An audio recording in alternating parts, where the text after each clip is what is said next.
who is Dr. Pam Love? I'm fortunate enough to know that you have advanced training and a number of degrees helping folks understand different personality types and who they are. So you take a moment, tell a little about your background and training so people understand this isn't something that you just read yesterday or watched a YouTube video. Nothing wrong with YouTube videos. They might be watching us on YouTube, by the way.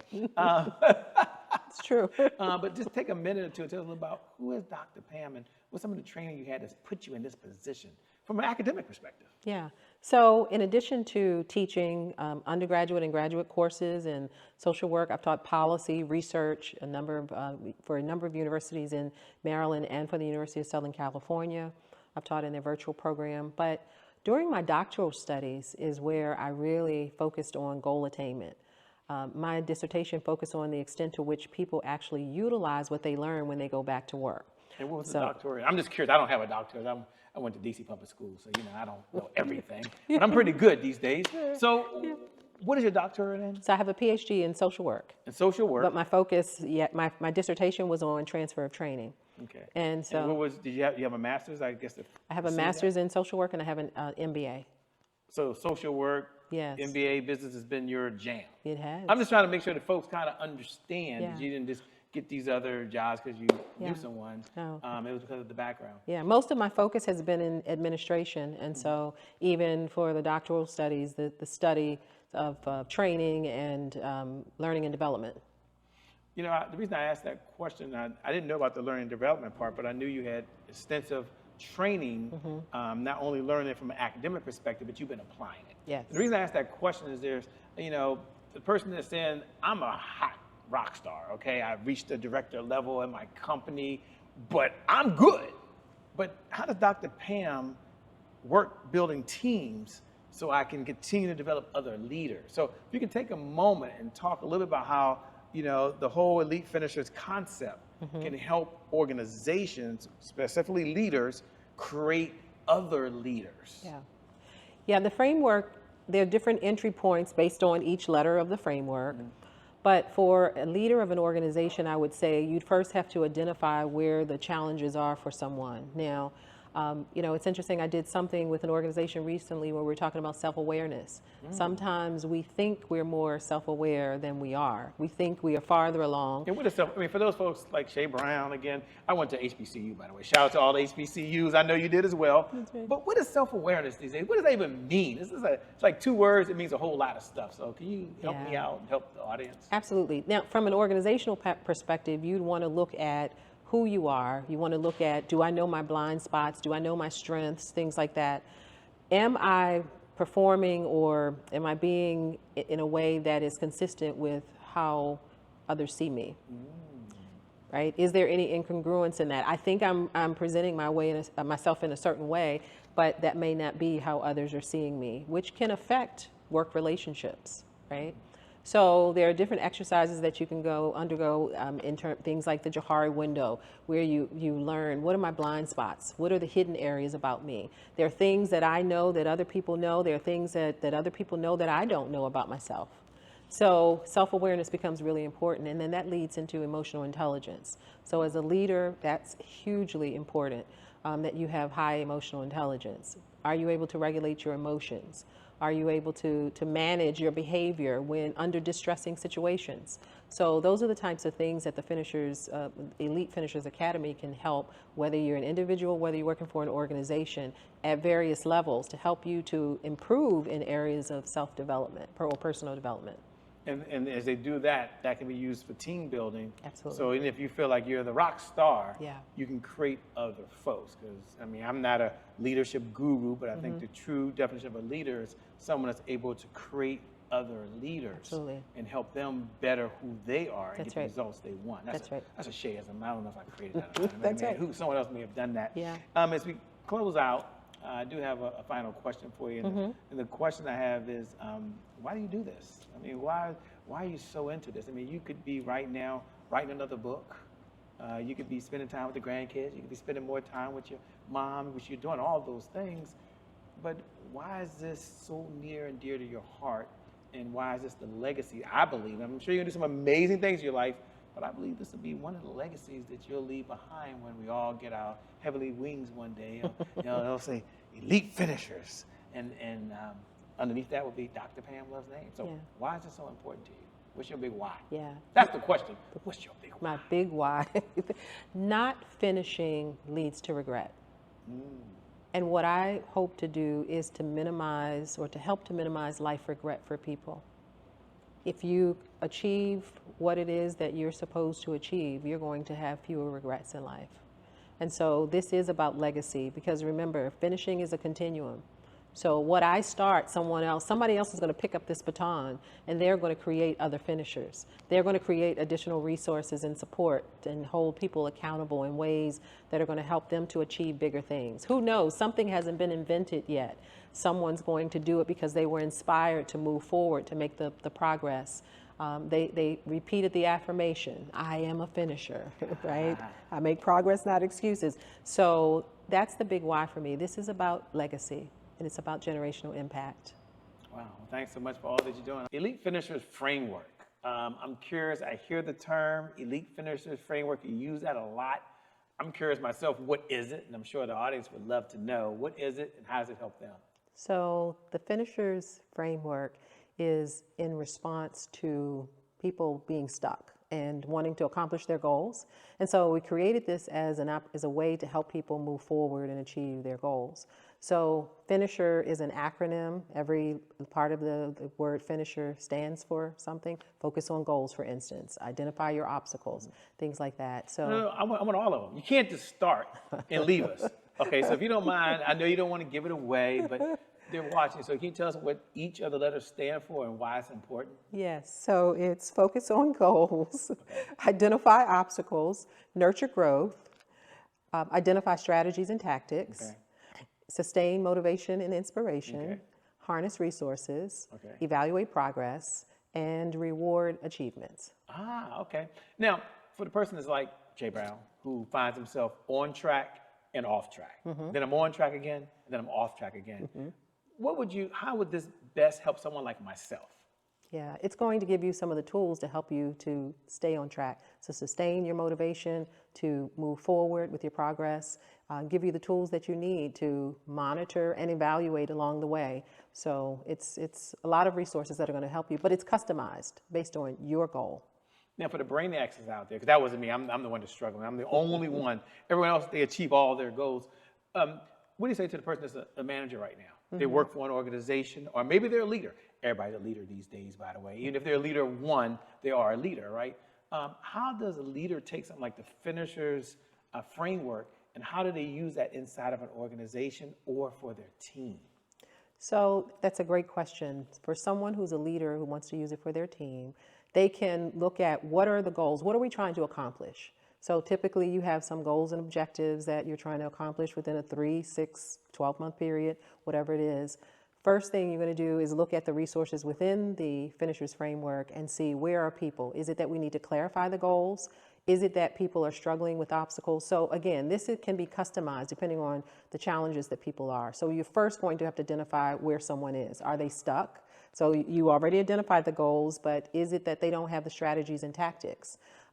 Maybe you have the strategies and tactics, but you need to monitor and evaluate the progress. So there are different entry points using the framework that you could use as a leader for your team. Some people are watching and they're seeing all these wonderful letters behind your name. They're seeing all the things you've accomplished and like, whoa, Shay, there was ever a time in Dr. Pam Love's life where she had to apply the Finishers Framework to her own life? You said I could ask you anything, right? Yeah. So we're just curious, when does that happen for you? Yeah, there have been times. You know, I can think about a one particular time where I had, my father passed. Let's just use that as an example. And I was part of a program at the time. I was studying for my master's, and I was doing a summer research internship. And of course, you know, when there's a loss, you don't want to do anything. You know, it's hard to do anything. You're grieving. And so I reached out to the director of the program that I was part of, and I said, you know, my father passed. I just wanted to let you know. And you know what her response was? I'm sorry to hear about your loss. When will you be able to get your paper into us? What that taught me is to be able to, that was accountability. She was holding me accountable to be able to complete what I said, what I was committed to doing. And I completed the paper in spite of my grief. That was a lesson for me around support, which is part of what we're doing with the Elite Finishers Academy, providing support for people. So yes, there have been times where I've wanted to quit. I did not want to finish that paper. I didn't want to, I had every reason to sit in my grief, but as a result of the accountability that I had and having the right support and encouragement, I was able to move forward and complete that paper. Wow, and I know they gave me a bunch of questions to ask. I like this real frank type of conversation because I remember you talking about the first, I think F you said is for focus. Yes. And for, folks, I'll say myself, maybe I was like a counseling session here, but there's other folks out there, we have the phone that has a bunch of apps on it. We have telephone calls that's going on, the internet, there's so much happening. How does one stay focused really? Is that even possible? Or is that just one of those cool terms? So I guess the question directly is, what's one or two things someone can do in order to be more focused on what they want? One thing that you can do is time block. So it's really controlling your time. Sometimes we are giving away our time. So you can put time, schedule your activities. So let's say you have a goal, you want to write a book. And you're not making progress on that particular book. Well, you need to schedule the same way that you schedule work appointments, the same way you schedule going to the barber shop or hair appointment, whatever it is. Hey, don't talk about hair appointments. Can you use any other example, please? So we schedule everything else except for the things that are important to us. So put that on your calendar. So that's one thing you can do. In terms of eliminating distractions, you can turn off your phone. You can turn off notifications, things like that during that time. Protect your time. Protect your space also. One of the things that's interesting, my son taught me, he starts with time. So, sometimes people like to have at work, open door policies. Come on in anytime. So what I've learned to do is if someone comes in or if someone calls, I'll say, I have 10 minutes. Is that good enough? If not, can we schedule time to talk later? So this is a way that you're controlling your time to minimize distractions. So you can minimize all of the distractions that are out here. I love it. I know that the I was identify obstacles. I kind of remember that. But, I was thinking about myself, and maybe, like I said, maybe I'm alone, but it's a saying, and I didn't create it, but it's so true, I believe, that you can't see the picture when you're in the frame. And so my question to you is, how does someone identify obstacles when they're the person that's in the frame? Yeah, that's one of those that a lot of people struggle with. And that's where having support, that's having the right people around you can help you, because you don't know what you don't know. And so you're there, sometimes we have blind spots. There are things that we just didn't realize were preventing us from moving forward.